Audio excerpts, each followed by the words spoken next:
웨슬리 표준설교 31번 믿음으로 세워지는 율법 2에 대해서 알아보도록 하겠습니다. 이 설교의 역사적 배경을 살펴보면 이 설교에서 웨슬리는 율법이라 믿음에 의해 굳게 세워진다는 입장을 더욱 구체화합니다. 즉 믿음에 의해서 율법이 굳게 세워지는 것이죠. 이를 위해서 세 가지를 제안합니다. 첫째, 설교자는 예수께서 이 땅에 제사장으로, 선지자로, 왕으로 계시며 말씀하셨던 것과 동일한 방식으로 율법을 설명하고 강조해야 합니다.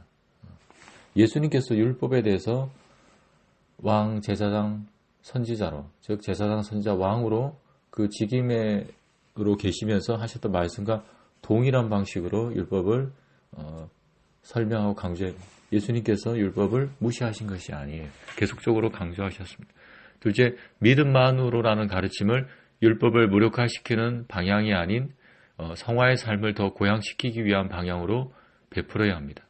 우리는 믿음만 있으면 돼라는 말을 쉽게 합니다. 종교개혁도 오직 믿음인데 이 오직 믿음이란 종교개혁의 캐치프레이즈는 율법주의에 대한 오직 믿음이지 율법에 대해서 오직 믿음이 아니라는 것이죠.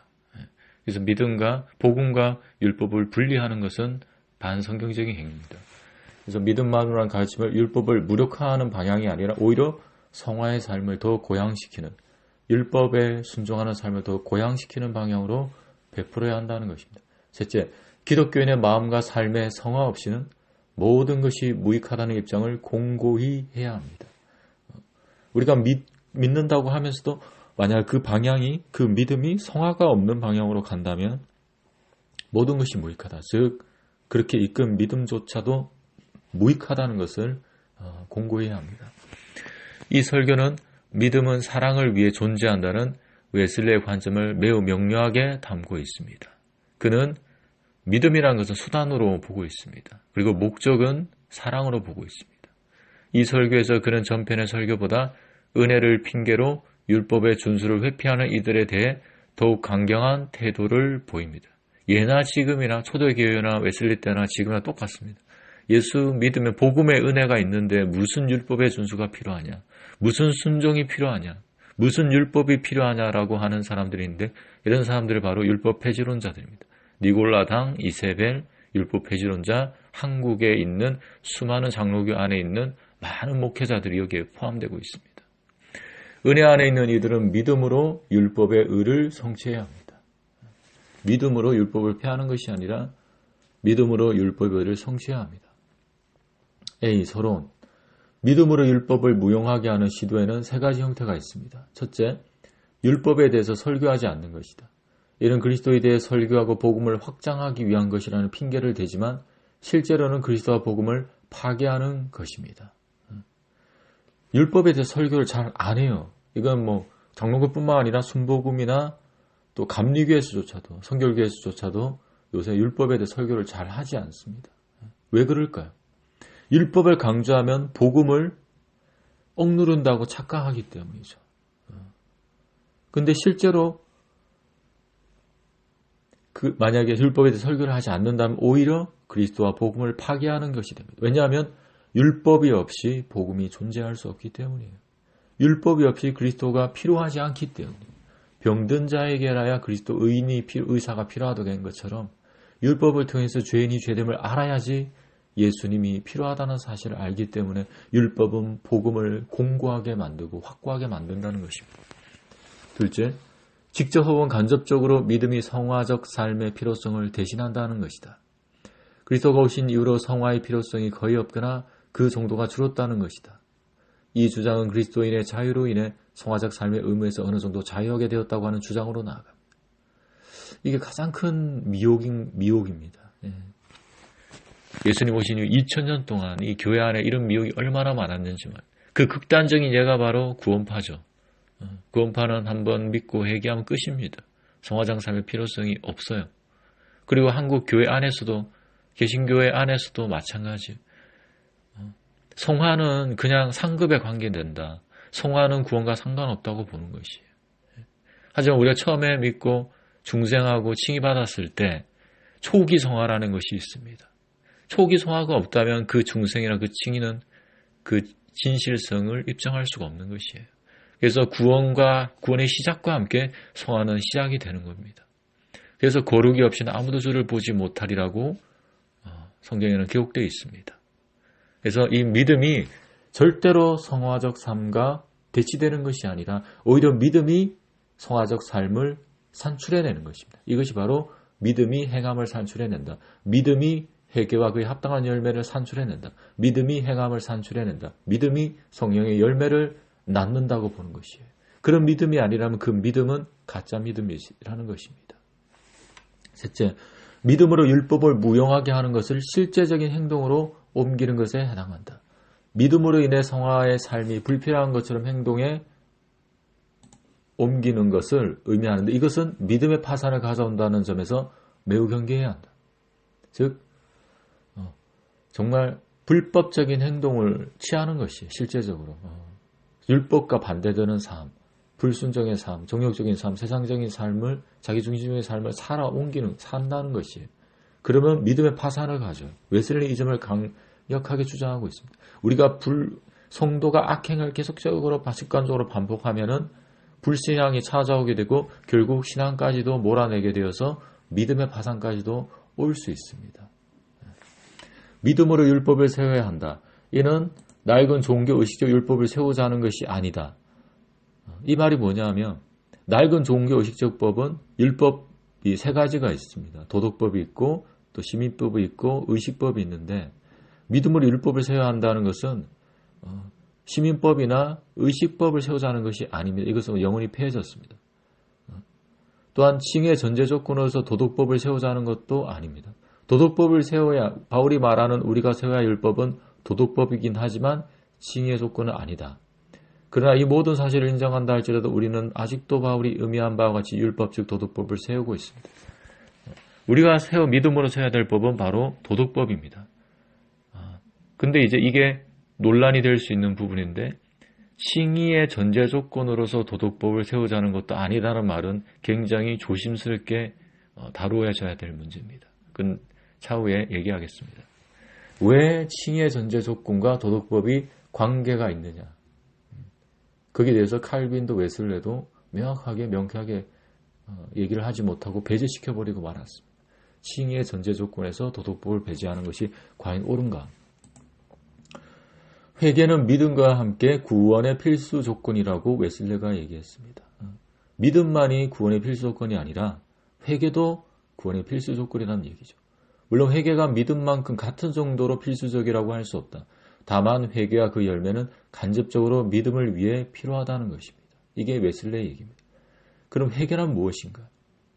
두 가지 의미가 있습니다. 모든 죄에서 돌이키고자 하는 의지, 소극적인 면이 있고 하나님의 뜻대로 행하고자 하는 의지, 적극적인 면이 회개의 측면입니다. 전자는 소극적 의미에서 회개이고 그리고 후자는 적극적 의미에서 회개입니다. 하나님의 뜻은 도덕법입니다. 하나님의 뜻은 도덕법에 다 나타나 있습니다. 사랑과 거룩으로 축약할 수 있죠. 그리스도 이중 계명이라 하면서 하나님 사랑, 이웃 사랑만 얘기하고 사랑만 얘기하는데 그러나 그 안에는 거룩한 사랑이에요. 웨슬레도 거룩한 사랑이라고 표현했습니다. 그런 점에서 도덕법을 완벽하게 순종하는 행함은 칭의의 조건은 아니지만 즉 어느 누구도 도덕법을 완벽하게 순종할 수가 없어요. 그것이 칭의의 조건이 될 수가 없지만 그러나 도덕법대로 살고자 하는 의지, 즉 다시 풀이하면 하나님의 뜻대로 순종하고자 하는 의지는 구원의 간접적으로 필수적인 조건이 됩니다. 이것은 웨슬레의 주장대로 회개가 구원에 있어서 간접적으로 필수적인 조건이 된다는 것과 같은 의미라고 봐도 무방합니다. 그런 의미에서 도덕법을 세우는 것이죠. 바울은 그런 의미로 얘기한 것입니다. 1. 우리가 배운 진리를 선포하고 가르침으로써 1. 우리가 배운 진리란 진리가 무엇이냐? 우리가 배운 진리 교리라고 할 수 있는데 이것은 주님이 지상에 사시는 동안 가르치신 율법 전체와 그 모든 부분을 의미합니다. 두 번째, 이 진리를 가르칠 때 율법이 선다. 우리는 이 진리 교리를 가르침으로 율법을 세운다. 이 율법의 내용은 심오하고 깊으며 깊은 영적인 의미를 가진다. 율법은 창조 때부터 신기한 신비이며 이방인에게 감추어져 있었고 스스로 현명하다고 하는 유대인들에게도 감추어져 있었다. 그들은 그릇에 겉만 닦을 줄 알았지 안을 닦는 일, 의와 자비와 사랑을 등한시했습니다. 이런 현대 기독교인들에게도 마찬가지입니다.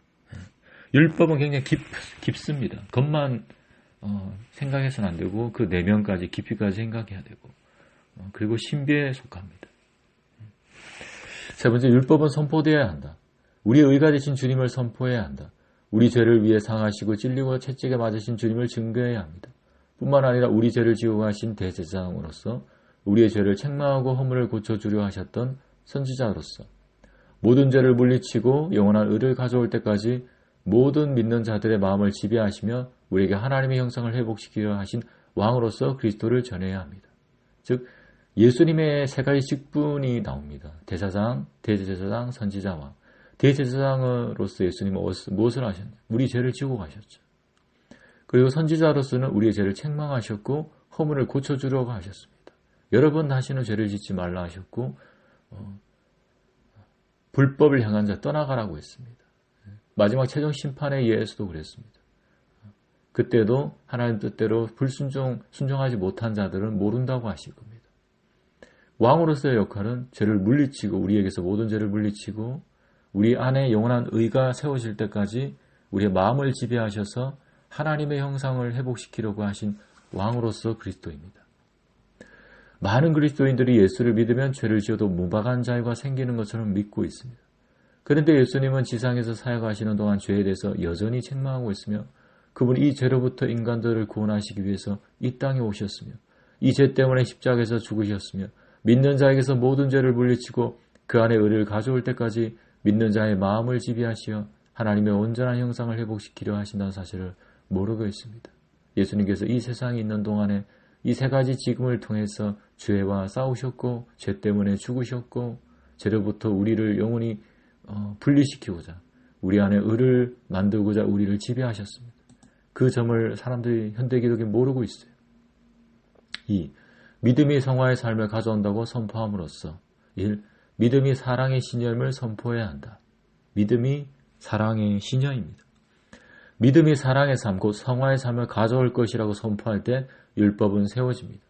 믿음 자체는 목적이 아니라 수단이다. 궁극적인 목적은 사랑이다. 즉 중요한 것은 믿음이 수단이라는 것이고 목적이 사랑이라는 것입니다. 이 믿음은 사랑의 율법을 다시 세우기 위한 것이다. 믿음 자체에 무슨 가치가 있는 것이 아닙니다.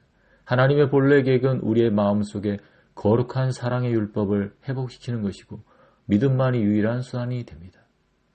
믿음은 곧 성화, 즉 거룩한 사랑을 회복하기 위한 수단에 불과하다는 사실입니다. 믿음의 목적은 거룩한 사랑이다. 그러므로 거룩한 사랑을 산출하지 못하는 믿음은 가짜 믿음, 죽은 믿음이라는 것입니다. 믿음은 수단에 불과하다. 목적은 성화, 즉 거룩한 사랑을 회복하는 것이다. 그러므로 거룩한 사랑, 성화를 산출하지 못하는 믿음은 가짜 믿음이며 죽은 믿음으로 입증되는 것입니다. 셋째, 율법을 우리 자신의 마음과 삶 속에 세움으로써 1. 율법은 실천으로 세워진다. 당연한 얘기입니다. 믿음으로 마음속에 율법을 세운 일에 실천이 없이는 사상누각이나 마찬가지입니다. 실제로 행해야 합니다. 2. 율법의 실천은 믿음으로 성취된다. 믿음을 통해서 율법의 실천이 가능해집니다. 영혼의 눈을 일시적이고 보이는 것이나 세상적인 것이 아니라 영원하고 보이지 않으며 위에 있는 것들을 향할 때 의와 성결은 증진되며 율법은 든든히 서게 됩니다. 이 땅의 것이 아니라 일시적인 것이 아니라 영원한 위의 것, 하늘의 것을 우리가 믿음의 눈으로 바라볼 때 율법의 실천이 가능해지게 되는 것이죠. 또 믿음은 용서하시는 하나님에 대한 신뢰입니다. 하나님의 크신 사랑에 감응한 영혼은 이웃을 사랑할 수밖에 없습니다. 하나님 사랑을 느끼고 깨달은 자는, 체험한 자는 다 이웃을 사랑하지 않을 수가 없어요. 그러면서 사랑하게 되는 것입니다. 그것이 바로 믿음을 통해서 율법의 실천, 즉 사랑이 가능해진다는 것입니다. 이 사랑을 하지 말라는 계명으로 만족하지 않고 선한 일을 하도록 재촉합니다. 이렇게 사랑은 율법을 소극적으로 적극적으로 완성합니다. 믿음은 율법을 외적으로 완성시킬 뿐만 아니라 내적으로도 완성합니다. 믿음의 사람은 주님께서 깨끗한 것처럼 자신을 깨끗하게 합니다. 분노, 탐욕, 어리석음에서 우리를 깨끗하게 합니다. 셋째, 3. 은혜가 율법을 더욱 소중하게 한다. 은혜 아래에 있음이 죄의 핑계가 되어서는 안 된다. 오히려 의를 완성하기 위해 은혜 가운데 받은 모든 능력을 사용하여 내 안에 율법을 세워야 한다. 양심의 소리에 더욱 예민해야 하고 율법을 통해 우리의 죄를 밝히 보아야 한다. 온유한 양심과 예민한 영적 감각으로 대해야 한다. 점점 더 죄를 더 피하게 되고 점점 더 하나님의 완전한 거룩을 소망하게 된다. 결론. 더 이상 죄를 범하지 말라. 율법의 작은 부분이라도 범하지 말라. 빛에 합당한 삶을 살기 위해 부지런히 행하라. 날마다 빛을 받으며 하나님에 대한 지식과 사랑, 그리스도의 영, 그분의 생명, 부활의 능력을 받도록 열심을 내라. 이미 얻은 지식, 사랑, 생명, 능력을 사용하라. 하나님의 눈으로 보기까지 믿음이 더 이상 필요 없고 하나님의 법이 영원히 성취될 때까지 믿음에서 믿음으로 계속 전진하고 매일 성장하라. 율법에 대한 웨슬레에게 아쉬운 점이 뭐냐면 도덕법은 징의 조건에서 배제된다는 점입니다. 그래서 율법의 당위성에 대해서만 계속 강조하는데 그치고 맙니다. 이는 칼빈에게도 마찬가지입니다. 물론 율법을 완전히 완벽하게 행함이 징의 조건이 아닙니다.